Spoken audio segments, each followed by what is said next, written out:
নমস্কার বন্ধুরা, সনাতন মোটিভেশন চ্যানেলে আপনাদের সবাইকে স্বাগত। বন্ধুরা, বিজয়া একাদশী ব্রত কবে পালন করতে হবে? 12ই ফেব্রুয়ারি বৃহস্পতিবার নাকি 13ই ফেব্রুয়ারি শুক্রবার? আজকের এই ভিডিওতে আমরা বিজয়া একাদশীর সময়সূচি, একাদশীর পারণ মন্ত্র, সংকল্প মন্ত্র ও একাদশী ব্রত কথা শ্রবণ করব। ফাল্গুন মাসের কৃষ্ণপক্ষের একাদশী তিথিতে যে একাদশী পালিত হয় তাই হলো বিজয়া একাদশী। এই একাদশী এমন এক ব্রত যা জীবনের সমস্ত বাধা, ভয়, শত্রু ও দুঃখ দূর করে এবং মানুষকে দেয় নিশ্চিন্ত বিজয়। এই ব্রত পালন করলে অসম্ভব কাজও সম্ভব হয়, ভাগ্যের দ্বার খুলে যায় এবং ভগবান শ্রীবিষ্ণুর বিশেষ কৃপা লাভ হয়। এই বছর অর্থাৎ 2026 বা 1432 বঙ্গাব্দে বিজয়া একাদশী ব্রত পালনের পূর্ণাঙ্গ সময়সূচি। একাদশী তিথি শুরু হবে বাংলাদেশে 12ই ফেব্রুয়ারি বিকেল 12:52 এবং তিথি সমাপ্ত হবে 2:55। ভারতে একাদশী তিথি শুরু হবে 12ই ফেব্রুয়ারি 12:22 এবং তিথি শেষ হবে 13ই ফেব্রুয়ারি বিকেল 2:25। একাদশীর দিন ভোরে অর্থাৎ ব্রহ্ম মুহূর্তে শয্যা ত্যাগ করে স্নান সেরে শুচিশুদ্ধ হয়ে শ্রীহরির মঙ্গল আরতিতে অংশগ্রহণ করতে হয়। শ্রীহরির পাদপদে প্রার্থনা করতে হয়, হে শ্রীকৃষ্ণ, আজ যেন এই মঙ্গলময় পবিত্র একাদশী সুন্দরভাবে পালন করতে পারি, আপনি আমাকে কৃপা করুন। ভগবান শ্রীকৃষ্ণের সম্মুখে অবশ্যই সংকল্প মন্ত্রটি পাঠ করে নিতে হয়। একাদশীর সংকল্প মন্ত্রটি হলো ওং একাদশম নিরাহার স্থিতা অহম অপরেহনি ভোক্ষ্যামি পুণ্ডরিকাক্ষ শরণম মে ভবাচ্যুত। অর্থাৎ, হে পুণ্ডরিকাক্ষ, হে অচ্যুত, একাদশীর দিন উপবাস থেকে এই ব্রত পালনের উদ্দেশ্যে আমি আপনার শরণাপন্ন হচ্ছি। একাদশীর ঠিক পর দিন অর্থাৎ 14ই ফেব্রুয়ারি শনিবার পারণ সম্পন্ন করতে হবে। বাংলাদেশে 6:32 থেকে 8:48 মধ্যে এবং ভারতে 6:09 থেকে 8:26 মধ্যে পারণ সম্পন্ন করতে হবে। একাদশী ব্রত পালন করে পরের দিন ভোরে স্নান সেরে পারণ সময়ের মধ্যে পঞ্চরবি শস্য ভগবানকে ভোগ নিবেদন করতে হয় এবং ভক্তি সহকারে 3 বার পারণ মন্ত্র পাঠ করে একাদশীর ফল ভগবানের সম্মুখে ভক্তি সহকারে অবশ্যই অর্পণ করতে হয়। এরপর সেই অনুকল্প প্রসাদ গ্রহণ করে পারণ সম্পন্ন করতে হয়, নচেত পূর্ণ একাদশীর ফল লাভ থেকে বঞ্চিত হতে হয়। একাদশীর পারণ মন্ত্রটি হল ওং অজ্ঞান তিমিরান্ধস্য ব্রত নানেন কেশব প্রসিদ সম্মুখনাথ জ্ঞান দৃষ্টি প্রদভব। অর্থাৎ, হে কেশব, আমি অজ্ঞানরূপ অন্ধকারে নিমজ্জিত আছি, হে নাথ, এই ব্রত দ্বারা আমার প্রতি প্রসন্ন হয়ে আমাকে জ্ঞানচক্ষু প্রদান করুন। একাদশী ব্রত পালনের প্রকৃত উদ্দেশ্য কেবল উপবাস করা নয়, নিরন্তর শ্রী ভগবানের স্মরণ, মনন ও শ্রবণ কীর্তনের মাধ্যমে একাদশীর দিন অতিবাহিত করতে হয়। শ্রীল প্রভুপাদ ভক্তদের এই দিন 25 মালা বা যথেষ্ট সময় পেলে আরও বেশি জপ করার নির্দেশ দিয়েছেন। একাদশী পালনের সময় পরনিন্দা, পরচর্চা, মিথ্যা ভাষণ, ক্রোধ, দুরাচারী সম্পূর্ণরূপে নিষিদ্ধ। এবারে আমরা শ্রবণ করব বিজয়া একাদশীর ব্রতকথা। আশা করছি দর্শক বন্ধুরা ব্রতকথাটি শ্রবণ করে আপনাদের ভালো লাগবে। ভিডিওটি শুরু করার আগে আপনি যদি এখনো এই চ্যানেলটিকে সাবস্ক্রাইব না করে থাকেন তাহলে এখনই চ্যানেলটিকে সাবস্ক্রাইব করুন। তাহলে শুরু করা যাক বিজয়া একাদশীর ব্রতকথা। জয় শ্রীকৃষ্ণ, রাধে রাধে। স্কন্দ পুরাণে এই একাদশীর মাহাত্ম্য বর্ণিত হয়েছে। মহারাজ যুধিষ্ঠির শ্রীকৃষ্ণকে বললেন, হে বাসুদেব, ফাল্গুন মাসের কৃষ্ণপক্ষের একাদশীর মাহাত্ম্য অনুগ্রহ করে আমাকে বলুন। শ্রীকৃষ্ণ বললেন, হে যুধিষ্ঠির, এই একাদশী বিজয়া নামে পরিচিত। এই একাদশী সম্পর্কে এক সময় দেবর্ষি নারদ স্বয়ম্ভু ব্রহ্মাকে জিজ্ঞাসা করেছিলেন। তিনি এই প্রসঙ্গে যা বলেছিলেন তা আমি এখন তোমাকে বলছি।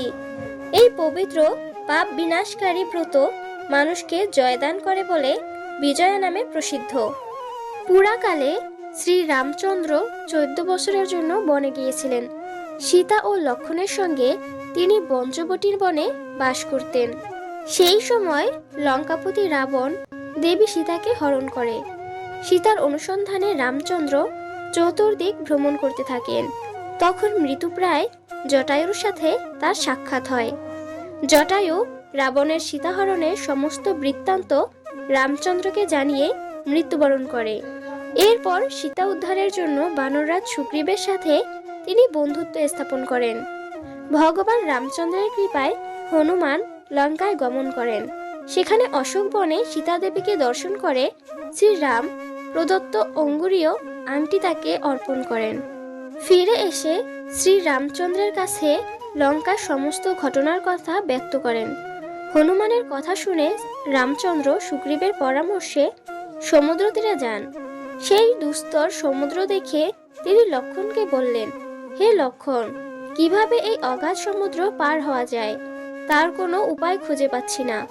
উত্তরে লক্ষ্মণ বললেন, হে পুরুষোত্তম, সর্বজ্ঞাতা আদিদেব আপনি, আপনাকে আমি কি উপদেশ দেব?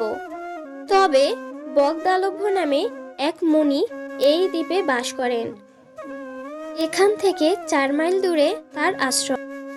হে রাঘব, আপনি সেই প্রাচীন ঋষিশ্রেষ্ঠকে এর উপায় জিজ্ঞাসা করুন। লক্ষ্মণের মনোরম কথা শুনে তারা সেই মহামুনির আশ্রমে উপনীত হলেন। ভগবান রামচন্দ্র ভক্তরাজ সেই মুনিকে প্রণাম করলেন। মুনিবর রামচন্দ্রকে পুরাণ পুরুষ বলে জানতে পারলেন।